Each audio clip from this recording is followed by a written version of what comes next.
O pano de fundo da carta aos Gálatas envolve uma luta pela identidade cristã em meio a disputas culturais e teológicas. Paulo se apresenta com autoridade, enfrentando aqueles que minavam o evangelho da graça, defendendo firmemente a unidade da fé em Cristo, livre de divisões culturais ou imposições da lei. As igrejas da Galácia foram fundadas durante as viagens missionárias de Paulo, descritas no livro de Atos dos Apóstolos. A região recebeu Paulo e Barnabé, que, enfrentando perseguições e desafios, plantaram as sementes da fé. Por onde passavam, Paulo e Barnabé falavam sobre Jesus como o Messias e explicavam como a salvação era alcançada pela fé. Essas igrejas eram formadas principalmente por gentios, pessoas que não seguiam a lei judaica, mas que aceitaram a mensagem de Cristo.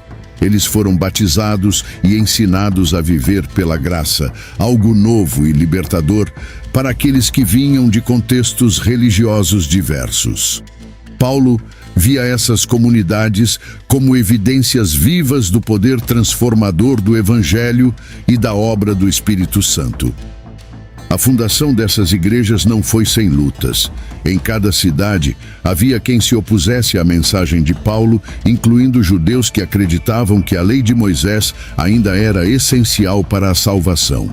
Mesmo assim, Paulo perseverou, mostrando com sua própria vida a disposição de enfrentar qualquer dificuldade pelo bem do Evangelho e das novas igrejas. O trabalho de Paulo na Galácia gerou frutos com muitas conversões e comunidades que expressavam uma nova fé. Contudo, a partida de Paulo também deixava essas igrejas vulneráveis a ensinamentos contrários, especialmente quando outros mestres tentavam distorcer a mensagem de salvação pela fé. As sementes plantadas por Paulo precisavam agora de raízes profundas para resistirem aos ventos da oposição. A presença de Paulo na fundação dessas igrejas é marcante. Sua ligação com os Gálatas era quase paternal, sendo ele o responsável por guiá-los espiritualmente. Por isso, ao saber da crise enfrentada por eles, Paulo escreve uma carta intensa, na qual revela seu zelo pastoral e seu amor pela igreja. Ao ouvir relatos sobre os problemas nas igrejas da Galácia, Paulo percebe que eles estavam sendo influenciados por ensinamentos que distorciam a essência do Evangelho. Esses outros evangelhos diziam que a fé em Cristo não era suficiente e que era necessário seguir também a lei judaica. Essa situação perturbou profundamente Paulo, que via ali uma grande ameaça à liberdade dos cristãos. A motivação de Paulo para escrever essa carta foi a urgência em corrigir o que ele via como um retorno à escravidão espiritual. A introdução de práticas da lei no Evangelho da Graça significava para Paulo negar o sacrifício de Cristo e sua ressurreição. Com isso, os Gálatas estavam arriscando perder a verdade central da fé, a justificação pela fé em Jesus. Paulo sabia que estava lidando com um grupo vulnerável a essas influências externas. Os Gálatas, ainda jovens na fé, poderiam facilmente ser persuadidos por mestres com argumentos convincentes. Dessa forma, ele escreve com intensidade, usando palavras fortes e diretas para despertar os Gálatas e chamá-los de volta ao Evangelho verdadeiro. Essa carta também representa a dor de Paulo, ao ver que seus próprios filhos na fé estavam se desviando. Paulo não escreve apenas como um professor, mas como um pai espiritual que vê o perigo iminente sobre aqueles que ele ajudou a formar na fé. Por isso ele faz apelos emocionais, demonstrando o profundo amor que tinha por cada um deles. Escrever a carta era, então, a forma de Paulo expressar seu compromisso pastoral.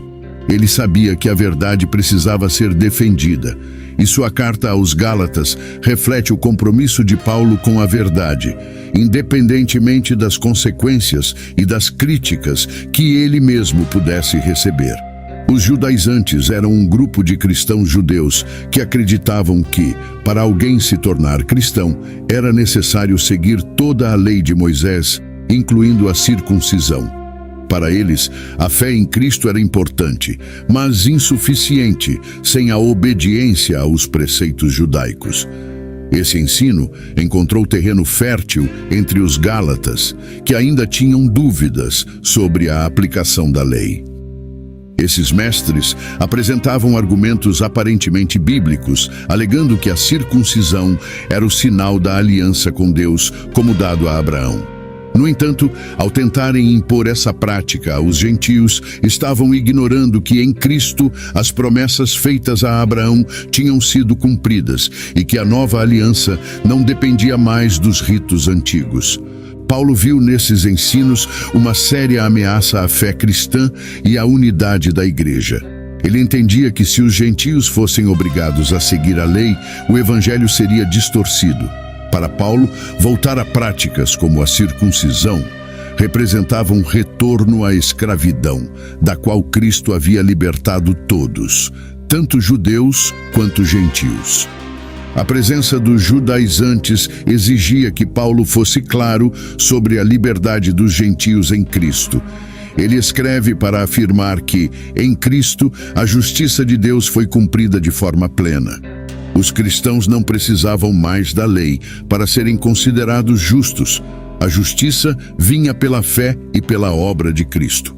Ao enfrentar os judaizantes, Paulo desafia a própria noção de justiça divina. Ele redefine o relacionamento entre Deus e o homem, onde a fé e não os ritos e regras é o que nos aproxima do Criador. Essa mensagem ecoa por toda a carta, reforçando a importância da liberdade cristã e a suficiência de Cristo para a salvação. Paulo inicia sua carta com uma defesa enérgica de sua autoridade apostólica, pois sua legitimidade estava sendo questionada pelos judaizantes. Esses opositores insinuavam que Paulo não era um apóstolo verdadeiro e, portanto, não tinha autoridade para ensinar a verdadeira doutrina. Para eles, Paulo era inferior aos apóstolos que conviveram diretamente com Jesus em vida, como Pedro, Tiago e João. Eles alegavam que a mensagem de Paulo era incompleta, pois, segundo eles, não seguia a tradição completa, que envolvia a lei de Moisés. Paulo, entretanto, deixa claro que seu apostolado não é fruto de uma decisão humana, mas sim de um chamado direto de Jesus Cristo e de Deus Pai. Ele afirma que foi escolhido não por influência dos homens, mas pelo próprio Cristo ressuscitado, que o comissionou para pregar aos gentios. A experiência de Paulo no caminho para Damasco, quando Jesus o confrontou, serviu como prova inegável de que ele foi chamado pessoalmente por Deus para essa missão, conforme narrado em Atos dos Apóstolos, capítulo 9, versículo 15. Ele também menciona que, antes de seu encontro com Cristo, era zeloso na observância da lei e perseguia cristãos com fervor. Para Paulo, essa transição radical de perseguidor a apóstolo só poderia ser explicada como uma obra divina, provando que seu ministério não dependia de autoridades humanas, mas do poder de Deus. Ele enfatiza sua independência ao dizer que não buscou aprender o evangelho com ninguém, nem mesmo com os apóstolos em Jerusalém, mas que recebeu a mensagem diretamente de Cristo. Paulo usa essa defesa para enfatizar que sua mensagem é pura, sem a influência de doutrinas ou tradições humanas. Sua intenção não era agradar homens, mas cumprir o propósito divino de pregar o evangelho verdadeiro aos gentios. Para Paulo, a aceitação dos Gálatas ao evangelho que ele pregou representava sua conversão genuína. Portanto, a interferência dos judaizantes ameaçava essa obra genuína que ele tanto prezava. A defesa de seu apostolado é essencial para Paulo, pois, sem sua autoridade apostólica, sua mensagem seria diluída. Para ele, o evangelho é uma revelação pura e exclusiva de Cristo, e qualquer tentativa de modificar ou completar essa revelação é uma afronta direta a Deus. O apóstolo coloca sua autoridade não como uma questão pessoal, mas como uma proteção ao Evangelho de Cristo, garantindo que os gálatas não fossem desviados por outras vozes. A preocupação de Paulo com o verdadeiro Evangelho é central na carta aos Gálatas. Desde o início, ele declara que existe um único Evangelho, o qual é a boa nova de Jesus Cristo. Ele fica atônito ao ver que os Gálatas estavam sendo rapidamente desviados para outro evangelho, embora ele explique que tal evangelho, na verdade, não existe. Gálatas capítulo 1, versículos 6 ao 7. Para Paulo, a única mensagem autêntica é aquela que revela a graça de Deus e a salvação pela fé em Cristo. Paulo relembra os Gálatas de que o evangelho que ele lhes pregou é o mesmo que foi revelado a ele diretamente por Jesus. Esta mensagem exclui qualquer necessidade de cumprir a lei como forma de justificação, pois em Cristo a justiça de Deus já foi satisfeita. Paulo enfatiza que adicionar preceitos da lei ao evangelho significa anular a obra completa de Cristo na cruz, colocando um fardo de escravidão sobre os gentios que haviam sido chamados para a liberdade. O apóstolo é firme ao declarar que qualquer pessoa, seja ele mesmo, um anjo ou qualquer outro, que pregue um evangelho diferente, deve ser considerado anátema, ou seja, amaldiçoado. Para Paulo, a verdade do evangelho é inegociável. Ele sabia que os judaizantes estavam tentando convencer os gálatas a se submeterem à circuncisão e às práticas da lei. Mas isso, segundo Paulo, era uma distorção da mensagem da cruz. Paulo recorda aos gálatas que o evangelho verdadeiro não é feito para agradar aos homens, mas para agradar a Deus. A mensagem de Paulo era rejeitada pelos religiosos judeus, e ele não buscava a aceitação social ou religiosa. Seu único objetivo era permanecer fiel ao evangelho que lhe fora confiado. Ao enfatizar essa posição, ele mostra aos gálatas que sua autoridade não provém de reconhecimento humano, mas da verdade imutável da obra de Cristo. Para os gálatas, seguir o evangelho verdadeiro significava confiar exclusivamente na graça de Deus. Paulo exorta-os a lembrar que o evangelho trouxe liberdade espiritual e que esse outro evangelho, proposto pelos judaizantes, estava tentando reintroduzir o jugo da escravidão. Paulo, portanto, chama os gálatas a se agarrarem à verdadeira mensagem da graça e da fé em Cristo, sem as amarras da lei. Paulo menciona o Concílio de Jerusalém como um ponto de confirmação de seu ministério aos gentios. Esse concílio, relatado em Atos dos Apóstolos capítulo 15, foi uma reunião entre os apóstolos para resolver a questão sobre a observância da lei judaica por cristãos gentios. Alguns líderes insistiam que os gentios deviam ser circuncidados para serem salvos, mas Paulo e Barnabé argumentaram que a fé em Cristo era suficiente para a justificação. No Concílio de Jerusalém, a liderança apostólica, incluindo Pedro, Tiago e João, finalmente concordou que os gentios não precisavam seguir a lei de Moisés para serem salvos. A decisão foi de que a salvação é pela graça, mediante a fé em Jesus, e não pelas obras da lei. Essa decisão foi um marco para a expansão do evangelho entre os gentios, libertando-os das exigências legais que eram impostas aos judeus. Paulo recorda essa reunião para provar que sua pregação aos gálatas estava em conformidade com a decisão dos apóstolos em Jerusalém. Ele queria mostrar que o próprio Pedro, conhecido como líder dos apóstolos, havia concordado com ele sobre a liberdade dos gentios. Para os gálatas, essa referência ao concílio foi um reforço de que Paulo tinha respaldo dos apóstolos e que o evangelho da graça havia sido plenamente validado. Além disso, Paulo menciona Tito, um grego convertido que foi levado com ele a Jerusalém. Tito não foi forçado a se circuncidar, mesmo estando em meio a líderes judeus cristãos, o que provava que a fé em Cristo era suficiente. Paulo enfatiza que essa liberdade não é opcional, mas um aspecto essencial do evangelho que ele pregava, e que forçar os gentios à circuncisão seria contradizer a decisão de Jerusalém. Com o Concílio de Jerusalém como testemunho, Paulo mostra que sua mensagem foi testada e aprovada pelos líderes da igreja. Isso fortalece a posição de Paulo contra os judaizantes, provando que a imposição da lei aos gentios era uma distorção do evangelho. Assim, Paulo instrui os gálatas a rejeitarem esses ensinos, lembrando-os da unidade que o evangelho trouxe entre judeus e gentios, sem distinções ou barreiras legais. Um dos momentos mais emblemáticos da carta aos Gálatas é o relato de Paulo sobre sua confrontação com Pedro em Antioquia. Pedro, inicialmente, havia comido com os cristãos gentios, demonstrando a aceitação dos irmãos que não seguiam a lei judaica. Porém, quando certos homens vindos de Tiago chegaram, Pedro se afastou dos gentios, temendo desagradar aos judeus. Esse comportamento de Pedro levou outros, como Barnabé, a também agirem de forma hipócrita. Gálatas, capítulo 2, versículo 11 ao 13. Paulo viu nessa atitude um grave erro que poderia comprometer a essência do evangelho. Para ele, a decisão de Pedro de se afastar dos gentios implicava que eles eram menos cristãos por não seguirem as práticas judaicas.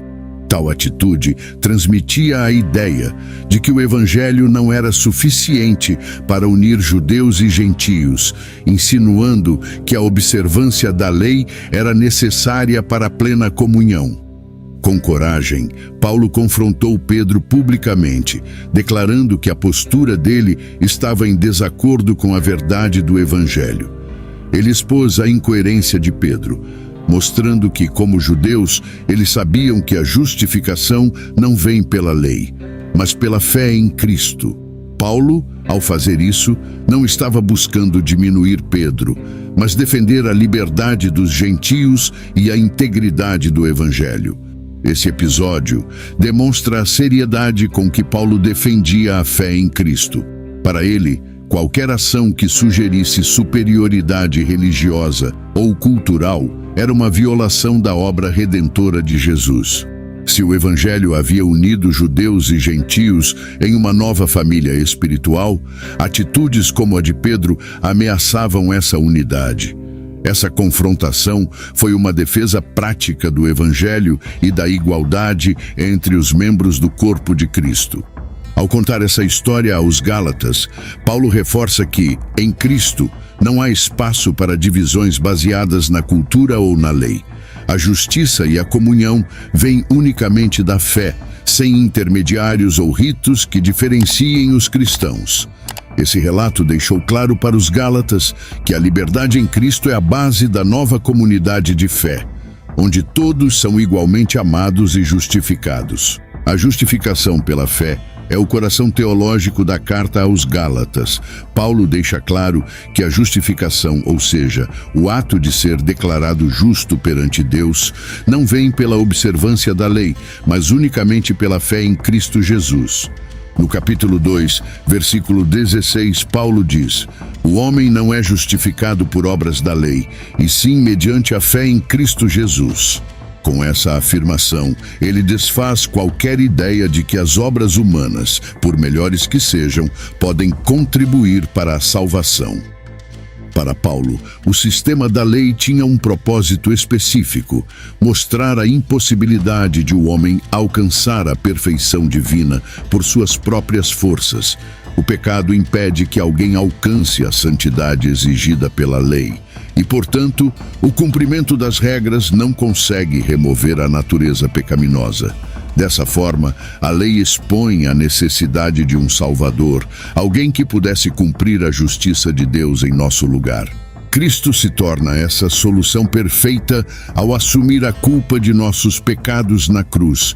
Paulo enfatiza que em Cristo os gentios foram incluídos na aliança com Deus sem a necessidade de passar pela porta das práticas judaicas. Isso significava que a fé em Cristo era suficiente para que qualquer pessoa, seja judeu ou gentio, fosse aceito diante de Deus.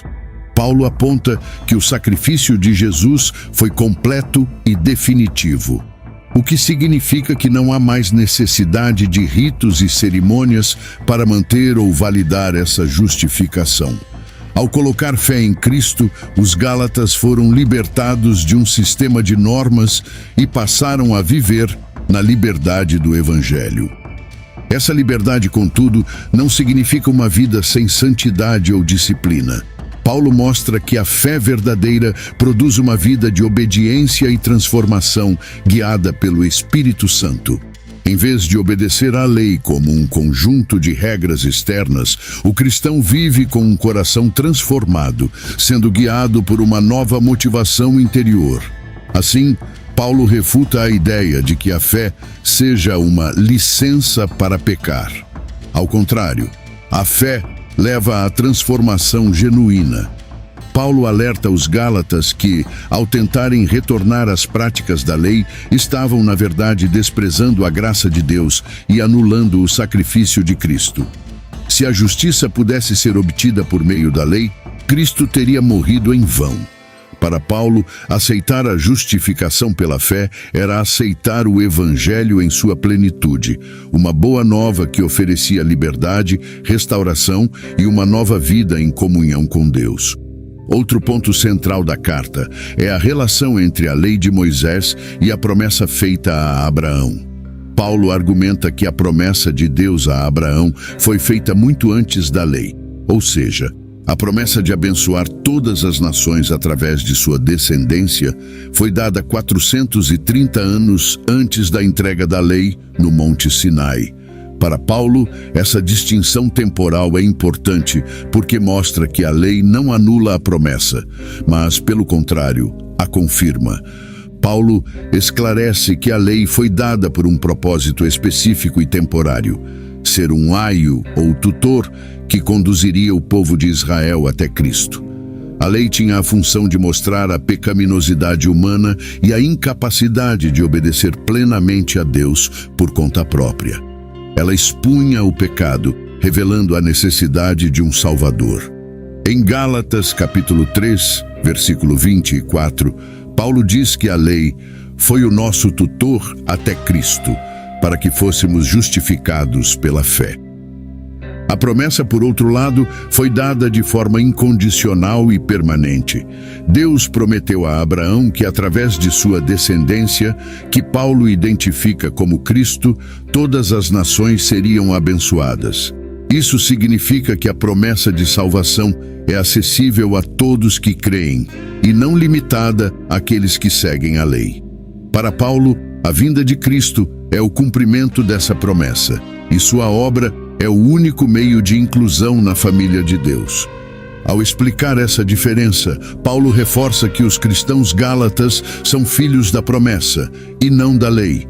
Eles são herdeiros de Abraão pela fé, e não por descendência ou observância de regras. Essa posição como filhos de Abraão lhes dá uma identidade única, baseada na liberdade e na graça de Deus, e não em um sistema de práticas externas.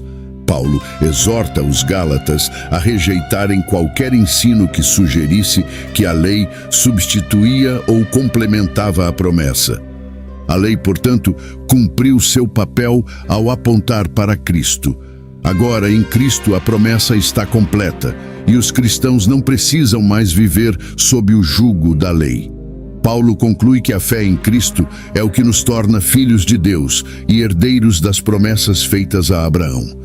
Essa verdade foi um divisor de águas, permitindo que gentios fossem acolhidos como parte do povo de Deus. Paulo reforça a ideia de que todos os cristãos, tanto judeus quanto gentios, são filhos da promessa e, por isso, herdeiros de Deus.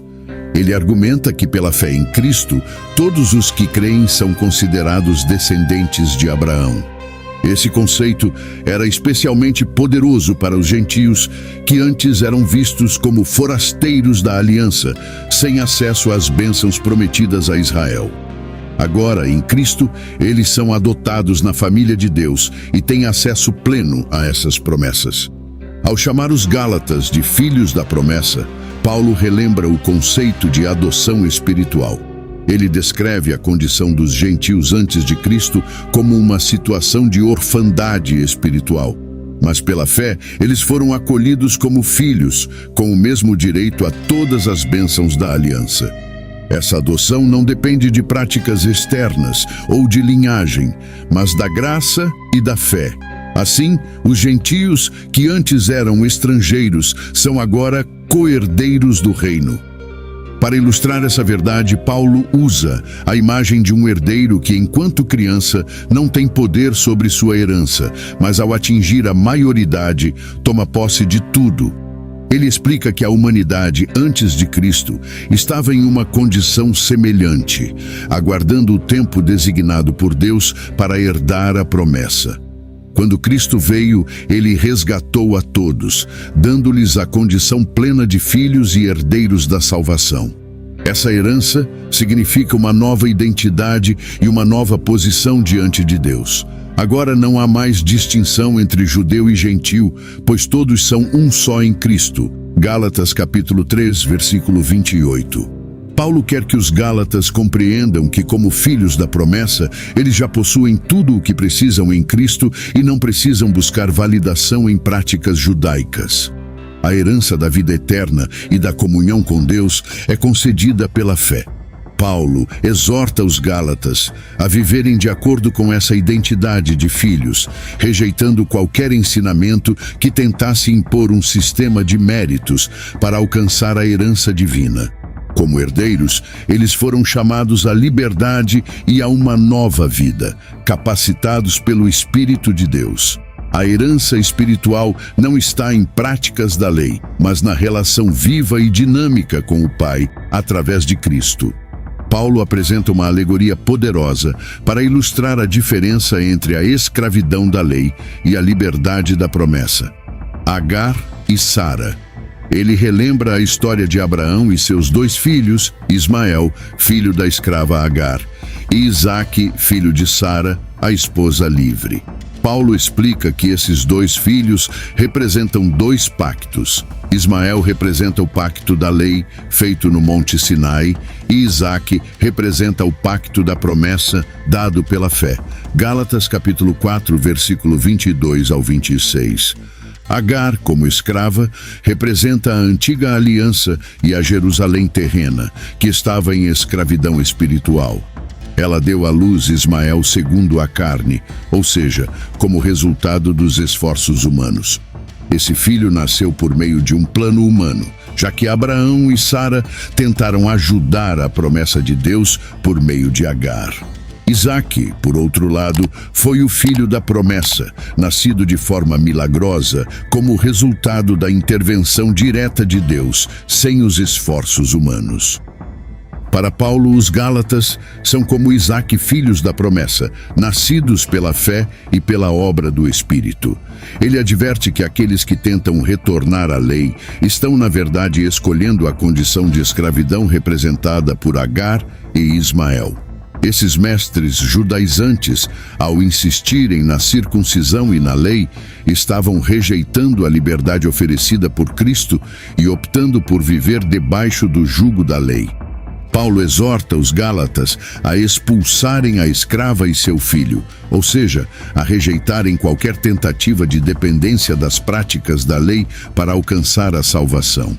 Eles, como filhos de Sara, a mulher livre, foram chamados a viver como herdeiros livres, não como escravos.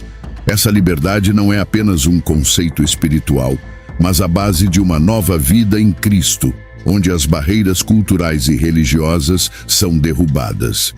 Com essa alegoria, Paulo encerra a argumentação mostrando que a vida cristã não pode coexistir com a escravidão da lei. A fé em Cristo é a única base para a herança espiritual. e qualquer tentativa de retornar às práticas judaicas significa renunciar à liberdade conquistada por Cristo. Essa imagem reforça a identidade dos Gálatas como filhos da promessa, e não como escravos da lei. Paulo chama os Gálatas a permanecerem firmes na liberdade que Cristo trouxe. Ele inicia o capítulo 5 com um poderoso apelo. Para a liberdade foi que Cristo nos libertou. Permanecei, pois, firmes e não vos submetais de novo a jugo de escravidão. Gálatas capítulo 5, versículo 1. Essa liberdade significa a quebra de um jugo que os mantinha presos, mas não é uma liberdade para fazer o que quiserem. Ao contrário, é uma chamada a viver de acordo com o Espírito, livres do peso da lei e das consequências do pecado. Para os Gálatas, essa liberdade era um chamado para rejeitar o sistema de méritos da lei. Paulo deixa claro que, se eles aceitassem a circuncisão como meio de justificação, estariam afirmando que a obra de Cristo não era suficiente.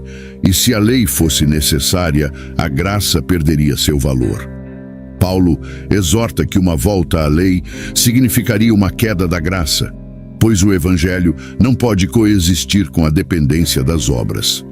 Paulo, porém, adverte que a liberdade em Cristo não deve ser usada como desculpa para o pecado. Ele enfatiza que a verdadeira liberdade é vivida no amor e no serviço ao próximo.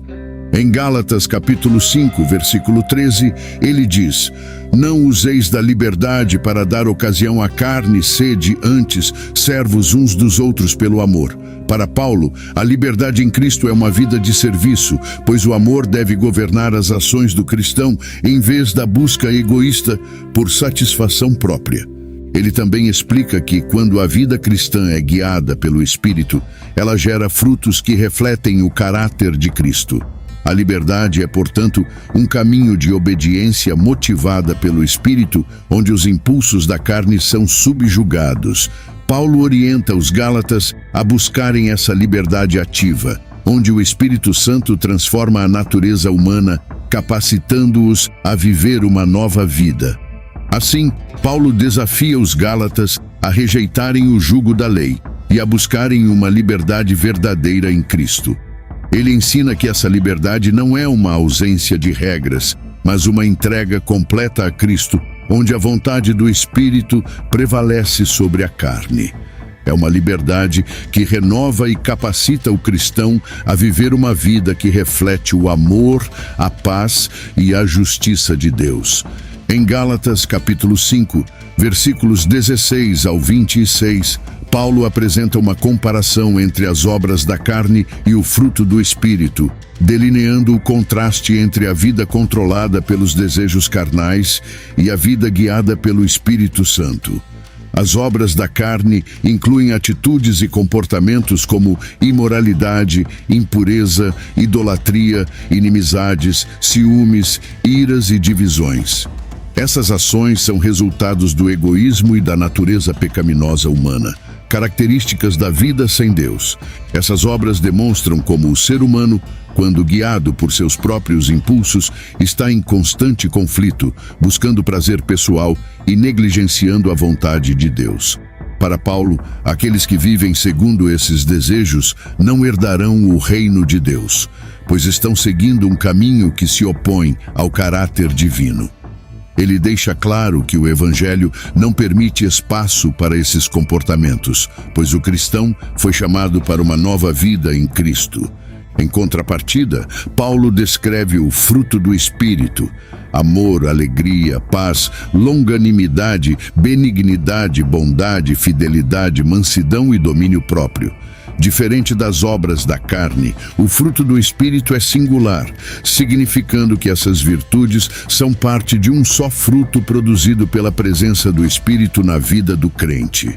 Paulo quer que os Gálatas entendam que esse fruto não é resultado do esforço humano, mas do trabalho do Espírito em um coração rendido.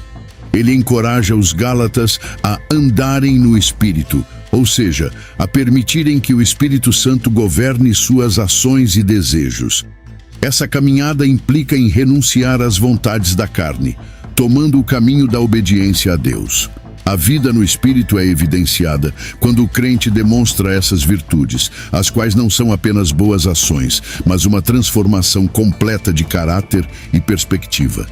Paulo finaliza a comparação exortando os Gálatas a não buscarem a aprovação humana nem a competição entre si, mas a viverem em humildade e paz.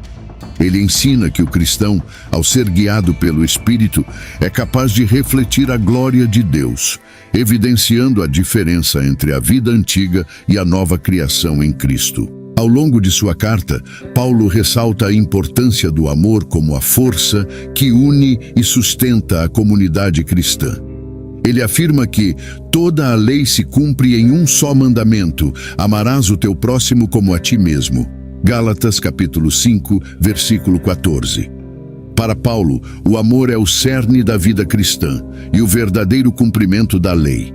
Ele desafia os Gálatas a colocarem o amor em prática, cuidando uns dos outros e servindo com humildade. Paulo ensina que a liberdade em Cristo não isenta o cristão de responsabilidade. Ao contrário, essa liberdade é uma oportunidade de viver o amor que Cristo demonstrou. A comunidade de fé, então, deve ser marcada por relacionamentos edificantes, onde os irmãos em Cristo se apoiam mutuamente. Ele alerta contra atitudes egoístas e divisionistas, como contendas e invejas, que podem fragmentar a igreja e prejudicar o testemunho de unidade e amor. Essa exortação é ainda mais importante porque os Gálatas estavam sendo influenciados por falsos ensinamentos, o que gerava divisões. Paulo quer que eles busquem um relacionamento verdadeiro com Cristo e com os outros irmãos, onde cada membro é valorizado e respeitado. A comunhão na igreja é fundamental para o crescimento espiritual, pois cada cristão é chamado a edificar e ser edificado pelo outro, como uma família que reflete o amor de Deus. Além disso, Paulo encoraja os Gálatas a carregarem os fardos uns dos outros, ajudando-se mutuamente nas dificuldades. Ele afirma que isso é cumprir a lei de Cristo, a qual é baseada no amor sacrificial e no cuidado com o próximo. Ao chamar os Gálatas a viverem em unidade e cooperação, Paulo estava reforçando o ensinamento de que a verdadeira liberdade cristã é demonstrada no serviço e no cuidado. Assim, Paulo mostra que a comunidade de fé não é apenas uma reunião de indivíduos, mas uma expressão da graça e do amor de Deus na terra. Ele exorta os Gálatas a viverem de maneira que honre essa responsabilidade, edificando uns aos outros e demonstrando o poder transformador do Evangelho na forma como se relacionam. Nos últimos capítulos, Paulo oferece conselhos práticos aos Gálatas sobre como viver a fé em comunidade. Ele enfatiza a importância de uma vida íntegra e de uma atitude humilde, especialmente ao corrigir ou ajudar irmãos que falham. Ele diz: irmãos, se alguém for surpreendido em alguma falta, vós que sois espirituais, corrigi-o com espírito de brandura. Gálatas capítulo 6, versículo 1. Paulo ensina que a correção deve ser feita com mansidão e respeito, evitando julgamentos severos. Paulo chama os Gálatas a serem conscientes de suas próprias fraquezas e a estarem atentos para não caírem nas mesmas tentações. Ele incentiva a igreja a ajudar e suportar uns aos outros, pois isso é um reflexo do amor de Cristo. Para ele, viver em comunidade significa também reconhecer que todos, sem exceção, dependem da graça de Deus, o que torna a compaixão e o auxílio mútuo fundamentais para a vida cristã. Além disso, Paulo adverte contra o orgulho e a competição, dizendo: cada um examine o próprio trabalho, e então terá motivo de glória só em si mesmo e não em outro. Gálatas capítulo 6, versículo 4. Paulo exorta os Gálatas a focarem em seu próprio crescimento espiritual, em vez de se compararem com os outros. Ele sabia que o orgulho e a inveja poderiam minar a unidade da comunidade e desviar o foco da verdadeira missão cristã. Paulo também fala sobre a importância de semear no Espírito para colher a vida eterna.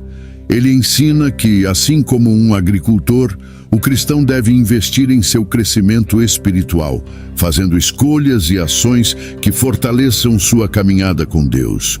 Ele adverte que aqueles que semeiam na carne, ou seja, que seguem os desejos pecaminosos, colherão destruição. Essa analogia ressalta a importância de uma vida disciplinada e focada nos valores do reino de Deus. Com essas exortações finais, Paulo encoraja os Gálatas a perseverarem, garantindo-lhes que, se permanecerem fiéis, colherão frutos abundantes. Ele os lembra de que a vida cristã é uma jornada de crescimento e serviço, onde cada um deve fazer sua parte, contribuindo para a saúde espiritual da comunidade. Obrigado por assistir até aqui.